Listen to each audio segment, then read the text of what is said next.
Well, uh, went up to the farm a couple days ago, and they got the road going in where we can get some heavy trucks in to load up with wood, and uh, and so that's a real good deal. And they got it all cleared out for my shop and a place to live when I'm up there, and it's all looking real good. I took a walk down to the river, or yeah, river, Spring River, and uh, seen three doe when I was going down through there. Three doe were walking through the woods, and then on the other side of the forest, the other side of the road that goes down to the river, uh, heard something up in there. I don't know what it was, but it may have been a big buck. I don't know. But there's really a lot of good hunting in there. If a person likes to hunt, there's turkey, everything. Uh, uh,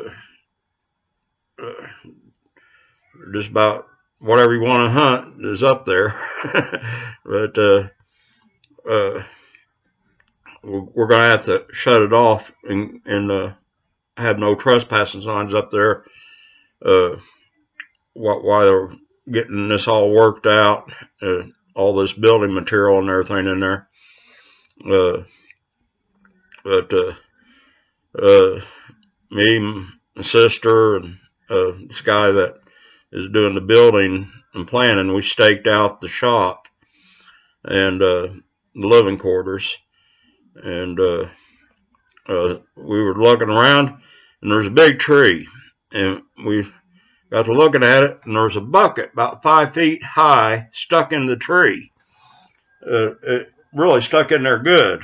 It must have been a tornado come through there. Uh, I don't. I guess that's what it was. It must have been a tornado sometime back, come through there and picked up that bucket and stuck it through the tree. That was something else. And they've got it really cleaned out, flattened out, good for my shop area, and across they cleaned out a big area where people can park their cars and things. And we're going to have on the shop, we're going to have two big doors on each side of the shop parallel with each other, where we can drive right through the shop, and they're going to be like 25 feet wide and 10 feet high, and be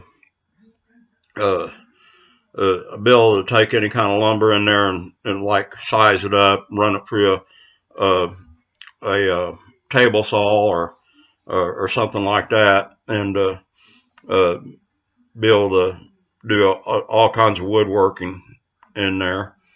And so what I'm planning to do mostly, besides just sell lumber, is plan to make a whole lot of wooden furniture, like log chairs made out of logs, and tables and picnic tables, doors. I plan to do a lot of that, but I got probably for myself, I got probably a lifetime's worth of work to do in there before I'll be done on that place. I'll probably never have to go nowhere else to cut wood. I got there's probably 3 or 4, maybe $5 million worth of lumber in there in those woods, and still be a lot of woods coming up behind it that will replace it in a few years. Like it was like 45 years ago that I was down in the bottom and everything, and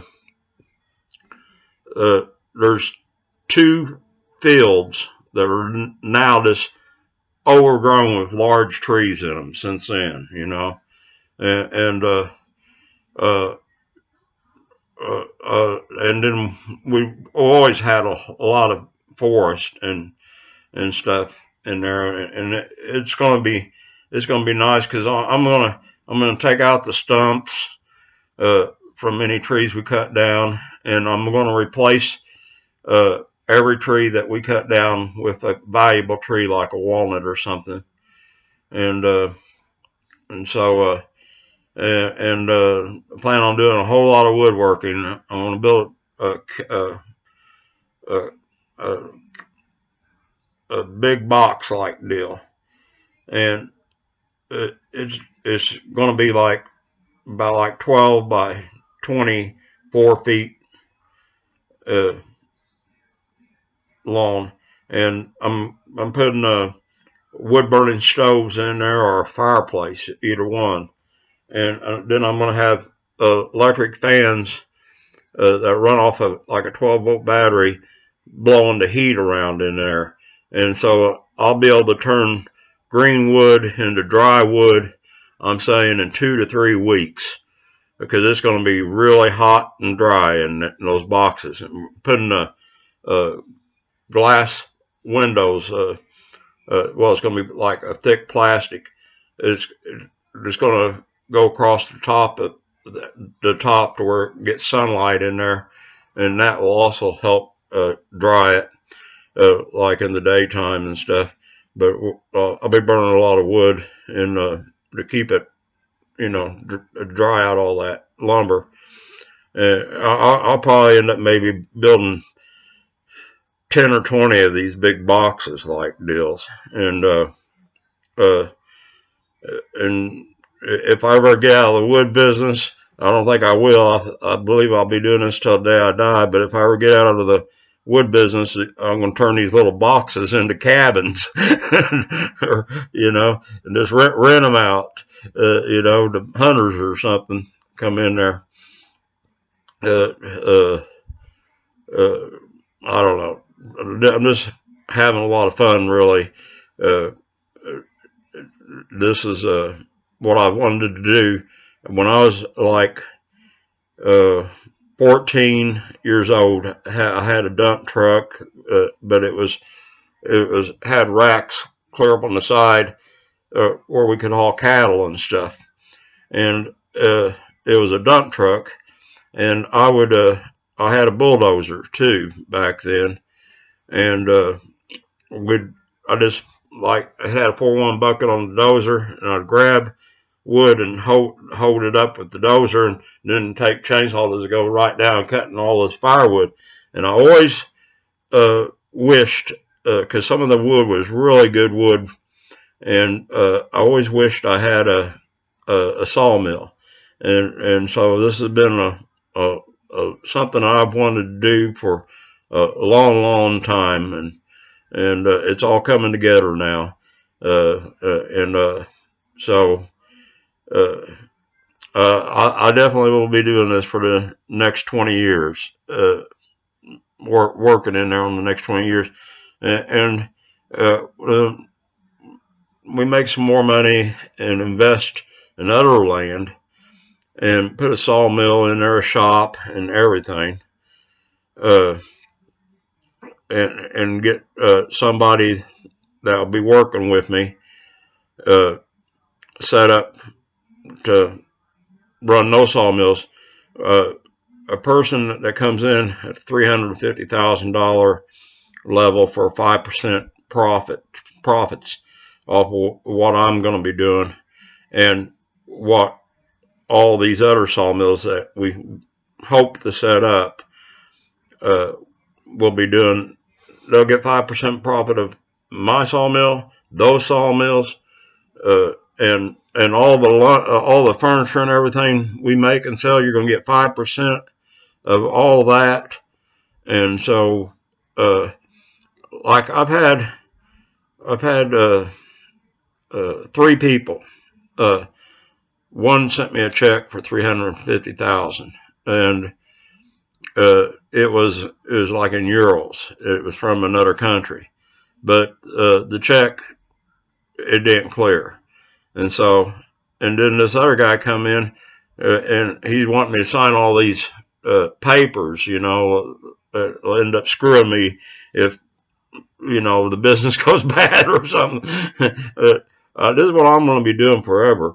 But, you know, I ain't going to sign something that's going to get me in trouble in any way, shape, or form, you know, and he's wanting a guarantee, you know, that there's no guarantees in business. I mean, we could make profits, something could happen, we make nothing. It'd fall flat on the face. But if it falls flat on the face, I'll definitely scrape up the money and reimburse you if you do become a partner with me. I'll reimburse you for whatever I can. But there's a whole lot of more timberland that I got my eyes on. I've been driving around the countryside and I found some good timberland, and I would like to be able to buy that land, and then after we cut the lumber off of it, or you know, somebody else with another sawmill that we set up in business, after they cut all the lumber off of it, we'll clear it out and sell it off for a profit. And then again, you're going to get 5% of all that profit. So God bless. Have a nice day. And if you're serious about making a lot of money, put your money on me, and I think you'll have a good bet going that you will make a lot of good money in the near future here.